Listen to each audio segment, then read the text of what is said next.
Noah received the letter on a Tuesday, an ordinary day that didn't deserve what followed. The envelope had no return address, just his name, written carefully, as if the sender had taken their time.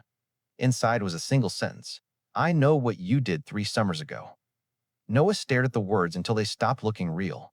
3 summers ago wasn't a mystery to him. It was something he'd buried so deeply he convinced himself it no longer existed. At first, Noah laughed, nervously. People wrote threats all the time, pranks, scams, but the paper felt too deliberate, too personal. He folded the letter and slid it into his pocket, telling himself it meant nothing. That night, he slept poorly. Dreams returned, fragmented images of headlights, rain, and silence stretching far too long. When morning came, the letter was still there, waiting. Noah lived a quiet life now. Stable job, small apartment, predictable routines. He liked predictability. It helped keep memories where they belonged, out of reach. 3 summers ago, he'd been someone else, reckless, angry, impatient. That version of him was supposed to be gone. Yet the letter suggested otherwise. It suggested memory had a way of resurfacing when you least expected it. The second letter arrived 2 days later. Same handwriting, same envelope. This time, it read, "You never looked back."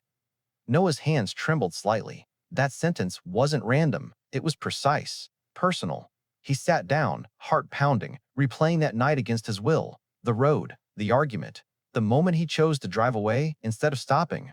He remembered convincing himself it wasn't his fault, that someone else would help, that it wasn't as serious as it looked. Those lies had carried him forward for years. Now they felt fragile, breakable. Noah didn't tell anyone about the letters, not his coworkers, not his girlfriend Mia. Especially not Mia. She believed he was calm, honest, safe. The third letter came with an address. No message, just coordinates written neatly. Noah didn't want to go, but not going felt worse, like waiting for a storm without checking the sky. That evening, he drove to the address. It led him to an old lakeside park, nearly empty, quiet, familiar. Too familiar. Noah hadn't been there since that night. The water reflected nothing but dark shapes and faint city lights. He waited. Minutes passed. Then a woman approached, mid-30s. Calm posture, steady eyes. She stopped a few feet away. "You came," she said. Noah swallowed hard. He didn't ask who she was. Somehow, he already knew this wasn't about introductions.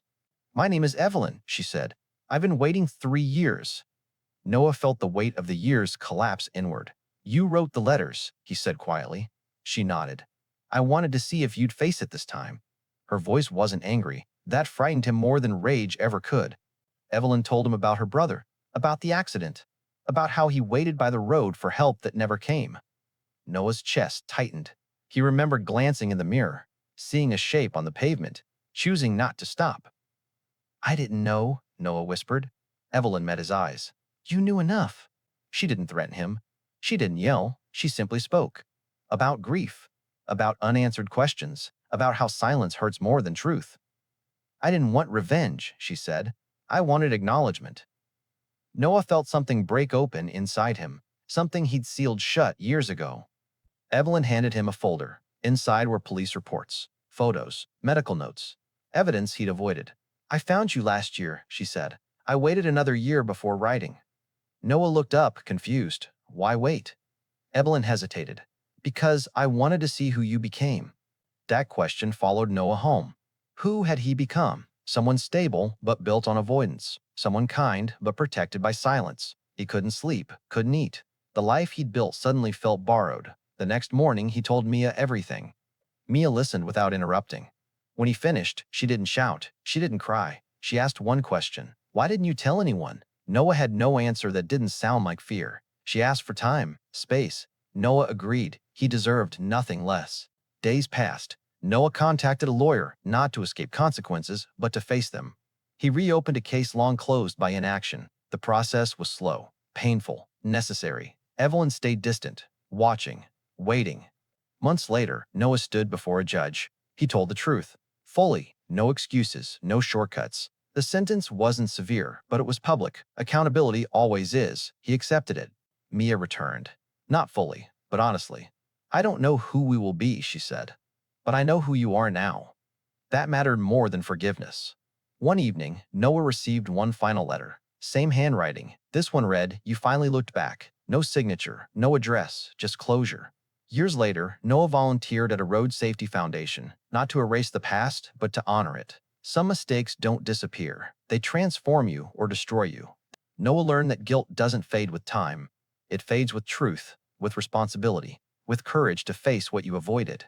And sometimes, the scariest thing isn't being found out. It's realizing you were never hiding as well as you thought. The letters stopped. But the lesson remained.